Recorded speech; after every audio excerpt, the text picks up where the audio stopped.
Hello everyone, मैं मुकुल अग्रवाल आप सबका आप ही के यूट्यूब चैनल में स्वागत करता हूं। और आज की वीडियो है भारतीय एयरटेल का Q4 का रिजल्ट और आखिर रिजल्ट खराब या लॉस होने के बाद भी स्टॉक क्यों भागा।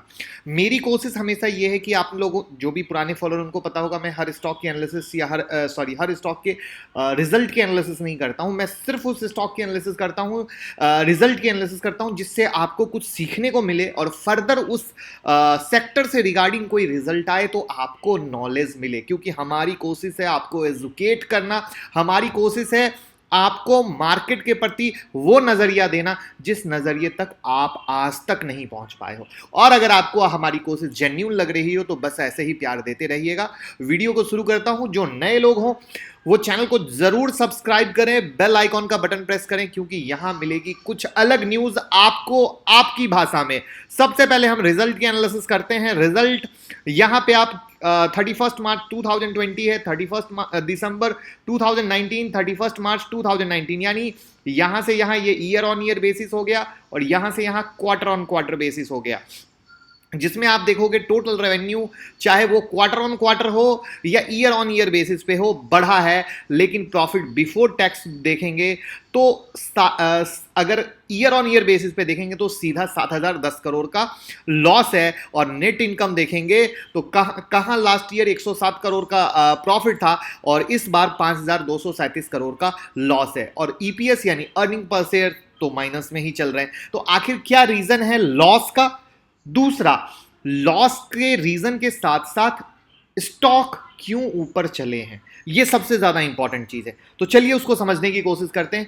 पहले ये देखिए, company took a hit due to exceptional item of rupees 7,004 crore in the quarter, which comprised mainly of a charge on account of reassessment of regulatory cost based on a recent judgment on one time spectrum charge related manner। ये one time जो charge के reassessment के regarding हुआ था, ये उसका एक reason है जहां पे इनका ये बढ़ा है। दूसरी जो चीज है, telecom operator Bharti Airtel on Monday posted जो लॉस पोस्ट किया है उसका मेनली जो है provision for paying statutory dues, ये एक अगेन इंपॉर्टेंट फैक्टर है जहां पे ये लॉस बढ़ा है। लेकिन अब चूंकि ये दो रीजन के हिसाब से जो बढ़ा है तो आखिर स्टॉक क्यों चले हैं, स्टॉक को लॉस के सामने में गिरना चाहिए था, वो है इसका सबसे बड़ा रीजन जो यहाँ पे देखिएगा। और ये वो एनालिसिस है जो भविष्य में आपको रिजल्ट आने पे समझने में हेल्प करेगी कि हम जब किसी भी टेलीकॉम सेक्टर की रिजल्ट एनालिसिस करते हैं तो हमें क्या फोकस करना चाहिए। तो जो कंपनी का एवरेज रेवेन्यू पर यूजर है, यानी हम एक यूजर हुए, आप एक यूजर हुए, तो जो इसके आधार पे एवरेज निकाला जाता है वो सीधा 154 आया है 123 के कंपैरिजन में, और यह 11 महीने के हाई पे। तो ये एक बड़ी चीज है कि अगर एवरेज रेवेन्यू बढ़ रहा है तो डेफिनेटली ये एक बहुत ही पॉजिटिव साइन है। और लॉस क्यों हुआ है उसके दो रीजन को इन लोगों ने ऑलरेडी मेंशन कर दिया है। अब बात करें कि कंपनी को 423 मिलियन कस्टमर थे, बट इनके में अगर देखो तो 4.9% का इजाफा हुआ है क्रॉसमेंडिंग क्वार्टर लास्ट ईयर, यानी पहले 404 मिलियन थे, अब वो 423 मिलियन हो गए हैं। Again a good sign. Total minute of usage on internet during the quarter were 902 billion, representing a growth of 13.3% as compared to 796 billion in corresponding quarter last year। जो 796 billion का use था वो बढ़कर 902 billion हो गया है।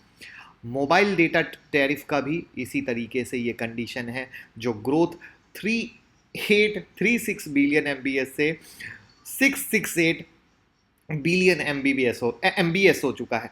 तो आप ये समझ सकते हैं कि किस तरीके से ये चीज़ें ग्रो की हैं और किस तरीके से ये आपके सामने में है। तो ये वो रीज़न है जहां पे भारतीय एयरटेल का फ्यूचर प्रोस्पेक्ट एनालिस्ट की नज़र में अच्छा है और उस फ्यूचर प्रोस्पेक्ट के हिसाब से बढ़ा है।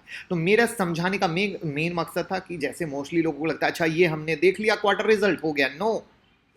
अगर आप देखो HDFC बैंक का भी जब रिजल्ट मैंने बनाया था उसका टाइप थंबनेल था, समझें आसान शब्दों में, कि कभी भी भविष्य में HDFC का रिजल्ट आए आपको कोई परेशानी ना हो। तो आई होप ये एनालिसिस आपको पसंद आई होगी, आई होप ये तरीके से आपको एक एजुकेशन बढ़ा होगा, और अगर एजुकेशन बढ़ा है तो प्लीज़ कमेंट बॉक्स में बताइएगा कि यस, ये मेरा नज़रिया ही नहीं था भारतीय एयरटेल के रिजल्ट को देखने का, और आपने मेरा नज़रिया बदला है। ये मेरी गुजारिश रहेगी, जिससे हमें ये मिले कि हम जो सोच रहे हैं, हम जो देने की कोशिश कर रहे हैं, वो ट्रूली आपको एक अनदर लेवल पे लेके जा रहा है। अब हम बात कर लेते हैं भारतीय एयरटेल के चार्ट की। अगर भारतीय एयरटेल का चार्ट देखोगे तो आज सीधा इसने हाई मारा है 590.85 का, और मोटा मोटी हम ये मान के चलते हैं कि ये 560 के ऊपर है, 570 के अगर ऊपर क्लोज बेस रखता है तो डेफिनेट इसमें अच्छे खासे और ग्रोथ की गुंजाइश है। तो नज़र रखिएगा। जैसा कि आप देख ही रहे हैं, मार्केट की इस गिरावट में भी भारतीय एयरटेल कुछ अलग चल रहा है। अगर एक पुरानी वीडियो, आप जो भी पुराने फॉलोअर्स होंगे उनको पता होगा कि भारतीय एयरटेल के बारे में मैंने बोला था कि डेफिनेटली ये अच्छा जाएगा। भले मेरे पोर्टफोलियो के स्टॉक में ये नहीं था, बट बीच में कुछ खबर आई थी, एग्जैक्टली मुझे याद नहीं है क्या, एक एनालिसिस थी जिसके आधार पे मैंने बोला था। तो आई होप इस पे आप नज़र रख सकते हैं, और बाकी चीज़ों के लिए मैं आप लोगों के लिए वीडियो लाता रहता हूँ। और अगर किसी का यूनाइटेड स्पिरिट में शेयर हो तो उनकी डिलिस्टिंग की खबर है, तो जुड़े रहिए टेलीग्राम ट्विटर से। हर खबर मिलेगी पहले, हर खबर मिलेगी आपकी सोच से पहले, हर खबर मिलेगी आपकी भाषा में, और हमारी कोशिश रहेगी हम यूं ही आपको एजुकेट करते रहें। 25 मई 10 जून को ऑनलाइन क्लास चालू हो रही है, जहां आप इंट्राडे, स्विंग, पोजिशनल सीख सकते हैं। 9708094321 पे कॉल कर सकते हैं। अगर आपका पोर्टफोलियो फंसा हुआ है, अगर आपके पोर्टफोलियो में सही शेयर नहीं है, आप अपने पोर्टफोलियो का रिव्यू कराना चाहते हैं, तो भी हमारी टीम से बात कर सकते हैं एक फ़ी देकर, तो हम आपके पोर्टफोलियो को रिव्यू कर सकते हैं। वरना मैं तो ये बोलूँगा, रिव्यू कराने की नीड ही नहीं है। ऑलरेडी हम आपको पोर्टफोलियो में बहुत अच्छे अच्छे स्टॉक देते हैं, आप सिर्फ विश्वास करके उसी को फॉलो कर लेंगे तो यूं ही आपका पोर्टफोलियो बहुत अच्छा हो जाएगा। लेकिन फिर भी बहुत लोगों के पोर्टफोलियो बहुत पुराने से फंसे हुए हैं, जिनको सडनली चेंज करना आसान काम नहीं होता है, हम मानते हैं। तो उनको कोई नीड हो तो आप इस नंबर पर कॉन्टैक्ट कर सकते हैं। टेलीग्राम ट्विटर से जुड़े रहें, और वीडियो पसंद आती है तो शेयर दबा के करें, इसमें कोई कंजूसी ना करें, ये रिक्वेस्ट रहेगी। क्योंकि अगर आपको एजुकेशन मिल रहा है, आपको आपकी भाषा में चीज़ मिल रहा है, लोग आपकी भाषा में, हमारी भाषा में, वो मैंगो पीपल की भाषा में उस तलाश में है कि हमें स्टॉक मार्केट की समझ, जानकारी मिल जाए। Thank you so much.